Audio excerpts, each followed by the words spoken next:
America, Israel and Iran ఈ యుద్ధం ఎలా ఉంటే ఆఫ్ఘనిస్తాన్లోని కాబూల్ ఆసుపత్రిపై పాకిస్తాన్ నిన్న వైమానిక దాడి చేయడంపై భారత్ స్పందించింది.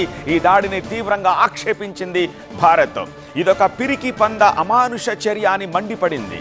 పవిత్ర రంజాన్ మాసంలో ఇటువంటి దాడులకు పాల్పడడం అమానుషమని విచారం వ్యక్తం చేసింది భారత్. ఆఫ్ఘనిస్తాన్ సార్వభౌమాధికారం, ప్రాదేశిక సమగ్రతకు భారత్ ఎల్లప్పుడూ మద్దతిస్తుందని విదేశాంగ శాఖ తెలిపింది.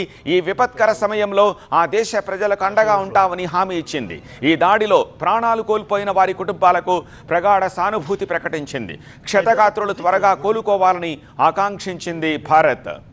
కాబూల్లోని డ్రగ్స్కు బానిసైన వారికి చికిత్స అందించే ఆసుపత్రిపై ఈ దాడులు జరిగాయి. ఈ దాడుల్లో ఇప్పటి వరకు 400 మంది మరణించారని, దాదాపు 250 మంది గాయపడ్డారని ఆఫ్ఘన్ ప్రభుత్వం వెల్లడించింది. భవనంలో పెద్ద ఎత్తున మంటలు చెలరేగాయి. ఆసుపత్రి పూర్తిగా దెబ్బతింది. అయితే మామూలుగానే పాకిస్తాన్ ఈ దాడి మేము చెయ్యలేదు అంటోంది. మేము సైనిక స్థావరాలపై మాత్రమే ప్రిసైజ్డ్గా దాడి చేస్తున్నాం, కానీ సివిలియన్స్ని మేము టార్గెట్ చేయట్లేదని చెప్తోంది. కానీ గత రాత్రి ఆసుపత్రిపై పాకిస్తాన్ వైమానిక దాడికి సంబంధించిన విజువల్స్ని స్క్రీన్పై మీరు స్పష్టంగా చూస్తున్నారు. హాస్పిటల్లో దాదాపు 700 మంది పేషెంట్లు ఉన్నట్లుగా తెలుస్తోంది. ఆ టైంలో డీప్ స్లీప్లో ఉన్నట్టుగా కూడా తెలుస్తోంది.